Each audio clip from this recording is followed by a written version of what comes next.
Bonjour à tous, les choses changent et c'est plutôt bon signe.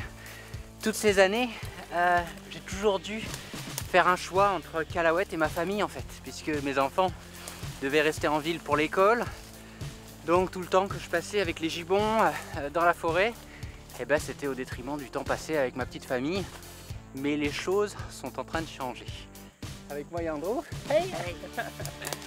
Mon grand-fils et bientôt Prada et Enzo vont aussi venir nous rejoindre. Et ça veut dire que dorénavant, eh bien, on va vivre l'aventure Calahuète en famille. Ils vont suivre des cours par correspondance et on va vivre dans la forêt 7 jours sur 7. Et ça me remplit de joie.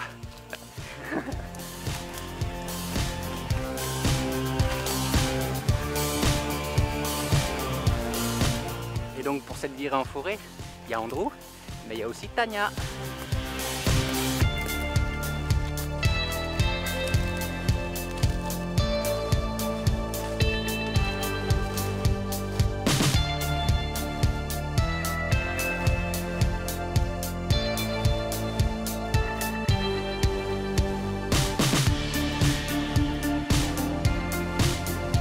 C'est drôle parce que vous voyez Andrew qui filme. Bientôt, vous pourrez suivre ses aventures dans la forêt avec sa nouvelle chaîne YouTube. Je vous donnerai le lien. Et comme ça, vous pourrez suivre vraiment les aventures de toute la famille. Andrew, Prada, Enzo. On a vraiment hâte d'être en fait tous les 4 ici et pouvoir enfin être réunis pour vivre toutes ces aventures. Parce que je vous avoue que toutes ces années, pouvoir rester que 50% de mon temps, voire 25% de mon temps avec ma famille, et le reste avec bien sûr mes amis gibbons. Mais maintenant, pouvoir commencer à vivre l'aventure tout au même endroit, famille, gibbon sauvage, forêt et sauvetage, je vous raconte pas, je suis juste heureux.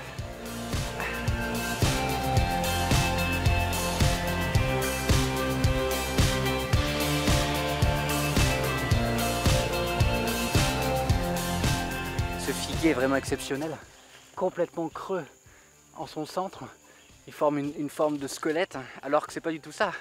Il a justement tué son propre squelette, qui était un autre arbre qui lui a servi de tuteur. Mais c'est rare d'en voir comme ça, aussi bien et aussi creux en son centre. Plus il va grandir, plus ça va s'effacer en fait.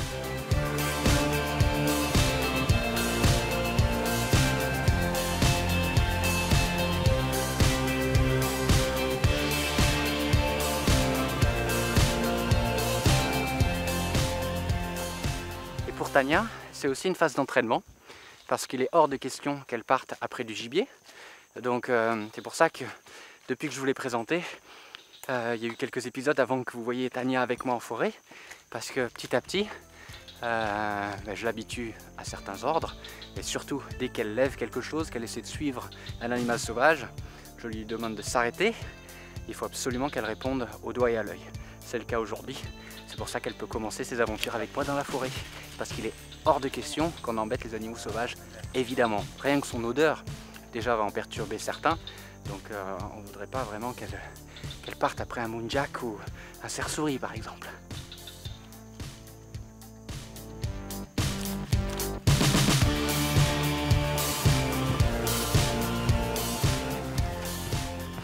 On est dans une partie de la forêt où la végétation est assez basse. Et par contre, il y a plein d'indications comme quoi il y aurait des porcs-épics, certainement des cerfs-souris aussi. Donc il y a environ 3 semaines, j'ai placé 2 caméras trappes. Donc là, avec Andrew, on est en train de les récupérer. La deuxième, elle est là-bas. D'accord ? Okay.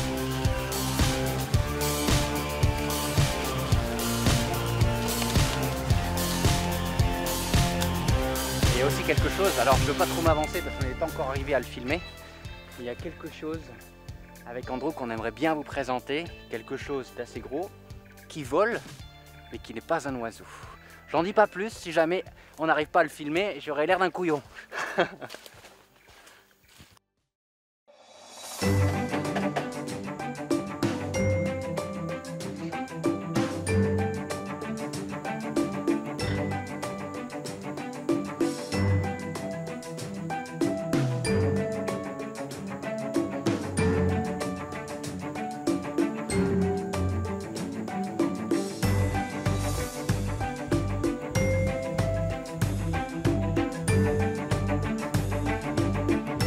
Quand j'étais gamin, je passais des heures à observer les gibbons. Eh bien Tania, elle passe des heures à observer les macaques.